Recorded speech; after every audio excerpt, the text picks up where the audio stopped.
sama-sama kita buka Al-Quran digital kita. Kita buka Al-Quran digital kita. Saya pakai whiteboard ya, Dan, misalnya.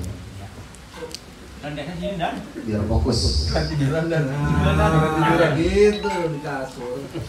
Kita buka Al-Quran digital kita, surat Toha ayat 14, surat 20. Rokok di meja kok enggak? Kita ada bilik jauh. Di sini. Pokoknya jauh lagi. Sambil duduk, Sambil nikmatin ya, monggo. disantapin aja. Ya makasih dah. Tidak. Salah dua. Salah lawak ya makanlah. Bahasa Padangnya gitu, makanlah kata gitu. Silahkan makan. Kalau bahasa halusnya silahkan makan. Kalau orang Padangnya ngomong makanlah kata gitu. 20 ayat Dan 14, banyak. surat Toha. Bikin malu. Apaan sih? Belum. Tar dulu. Ngomong dong, pengen dipoto. Pak Komandan, Coba satu. Belum nyoba gue. Nyoba gue.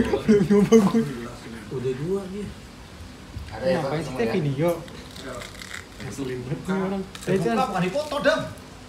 dulu makan, buruan. Kita minta bantuan kepada Ustadz Aziz untuk membaca surat Toha ayat 14. Sang Ustadz bersuara merdu. Ustadz di sini aja di kasur, nggak apa? Ini kasur disediakan oleh Sohibul Baik. Gak bisa makan ya kan? Untuk Gak bisa makan. Sini Aziz. Berapa? Biar adem. Surah berapa sih? Ya. 20 Kita dengar suara Al-Qaram ayat 14. Ustadz Aziz. Surat Toha 20 Taha ayat 14. Taha ah? Iya. Aduh, gerak-gerak. Ini San, di samping komandan. Ini di kasur. Gak apa kebiasaan orang Padang ada kalau ada pengajian gurunya duduknya di kasur. Memang. Oh. Iya. Asal jangan tidur aja Ustaz. Kita ngormatin guru gitu. Iya. Ayat 14. Iya, Mas Bre. Kita simak sama-sama ya. Inan itu ya. Iya. Kenapa tuh? Pengen banget dijadiin status. Makanya ngeselin. Blur lagi nih. Innani anallahu la ilaha illa ana Cobain. Itu lagi dimasak tuh. Innani anallahu la ilaha illa ana fa'budni wa aqimis salata lidhikri. Gak ada yang mau tau gua, selfie aja lu dulu. Masuk Pri. Sadaqallahul azim.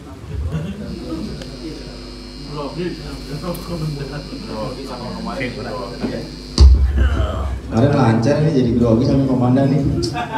Tadu. Komandan Gimana coy? Gua bilangnya. Oh, Udah tadi udah jadi. Kok gini? ya masalah pakai kolor merah sih. Kolor merah, kolor hijau. Baik, kepada para hadirin yang dimuliakan Allah, kemarin kita sudah berbicara apa itu sholat, kenapa kita harus sholat, karena tugas kita sebagai orang yang beriman. Bagus tengahnya ini. Di kesempatan hari ini ya, kita lanjutkan untuk apa kita sholat, dijelaskan dalam surat Toha ayat 14. Innani anallahu la ilaha illa ana fa'budni wa aqimis salata lidzikri. Sesungguhnya aku ini adalah Allah, tidak ada Tuhan yang berhak disembah selain aku, maka sembahlah aku dan dirikanlah sholat untuk mengingat aku. Jadi tujuan kita sholat tiada lain dan tiada bukan untuk mengingat Allah. Jadi sholat itu juga bisa disebut dengan istilah lidzikri, zikirnya orang beriman itu sholat. Ya, karena di sholat itu banyak sekali bacaan tasbih. Subhana rabbiyal a'la wa bihamdi. Subhana rabbiyal a'la wa bihamdi. Ya. Dan banyak pujian-pujian yang terkandung dalam bacaan-bacaan sholat. Ketika baginda Rasulullah Shallallahu Alaihi Wasallam berdiam diri di Gua Hira, malaikat Jibril turun memberikan wahyu yang pertama. Iqra, Iqra bismi rabbikal ladzi khalaq. Kata Rasulullah, aku tak pandai membaca. Jibril dituntun sampai 3 kali, didekap baginda Nabi, kemudian baginda Nabi mengucapkan Iqra bismi rabbikal ladzi khalaq. Surat yang pertama turun, ya. Ketika Iqra bismi rabbikal ladzi khalaq, katakan atas nama Tuhanmu yang telah menciptakanmu. Makanya kita buka Al-Qur'an, surat yang pertama muncul Bismillahirrahmanirrahim, Fatihah. Dimulai dengan ayat pertama dengan menyebut nama Allah, gitu kan ya? Itu sebagai sebuah jawaban, ya. Ketika baginda Nabi mendapatkan wahyu Iqra, kemudian Al-Quran kita buka dimulai dengan Bismillahirrahmanirrahim. Dalam sholat, kalau tidak membaca Fatihah, maka sholatnya tidak sah, gitu, ya. Tidak sah karena Al-Fatihah itu jantungnya Al-Qur'anul Karim, ya. Kalau kita sholat itu sama artinya kita sedang mengingat Allah. Kalau kita ingat Allah, Allah akan ingat kepada kita. Makanya ulama-ulama zaman dulu, ya, saking tertibnya sholat kepada Allah, apa yang dia minta, apa yang dia munajatkan, belum sampai dia berucap, baru sekedar dalam hati Allah sudah penuhi keinginannya. Ulama-ulama karismatik zaman dulu itu karena dia sangat dekat kepada Allah, sholatnya luar biasa hebat, sehingga seluruh kebutuhan kehidupannya sudah Allah lengkapi. Berbeda dengan kita doa hari Senin tahun 2020. Kadang-kadang doa kita tahun 2020 itu baru dikabulkan di tahun 2025, 5 tahun berikutnya, gitu. Ya, karena kadang-kadang sholat kita yang masih jarang-jarang. Kalaupun kita sholat, kadang-kadang motivasinya bukan karena Allah. Banyak motivasi-motivasi lain yang melekat dalam niat sholat kita, gitu. Ya, ini yang pada akhirnya merusak amal ibadah sholat itu sendiri, ya. Jadi untuk apa kita sholat? Innani anallahu la ilaha illa ana fa'budni wa aqimis sholata li dzikri. Sesungguhnya aku ini adalah Allah, tiada Tuhan selain aku, maka sembahlah aku dengan cara mendirikan sholat. Jadi cara kita menyembah Allah itu dengan cara mendirikan sholat. Kita sholat dalam rangka menyembah Allah. Ingat ya, mendirikan sholat, bukan sekedar mengerjakan sholat. Kalau baru belajar nggak apa-apa mengerjakan, karena baru belajar. Kalau orang baru belajar, ya, itu hukumnya hukum tahapan. Sholatnya rada-rada telat nggak apa-apa. Asar mepet-mepet maghrib, maghrib mepet-mepet isya, isya jangan mepet-mepet subuh, ntar kesiangan. Subuh juga jangan mepet-mepet johor, udah nggak ada waktu subuh, ya.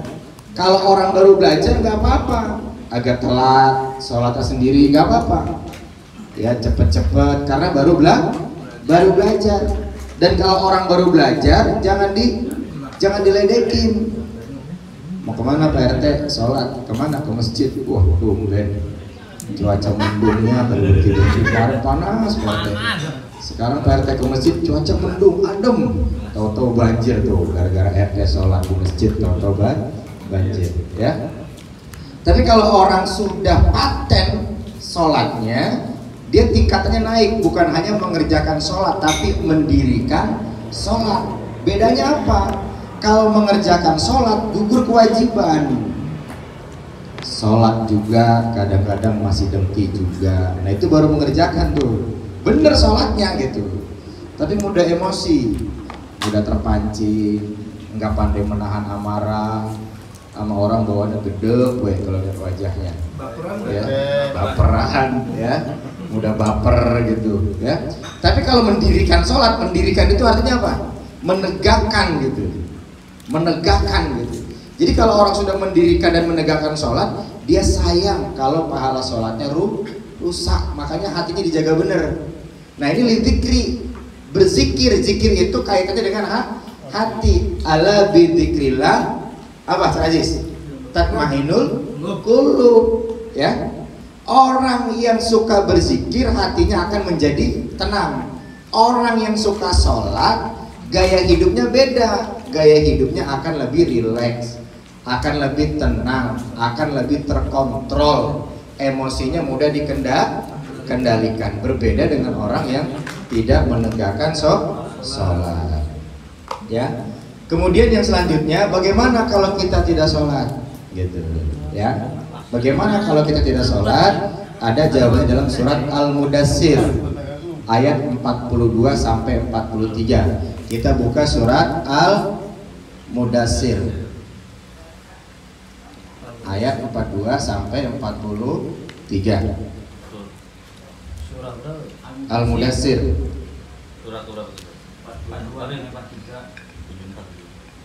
Al-Mudassir itu surat ke 74 ayat 42 sampai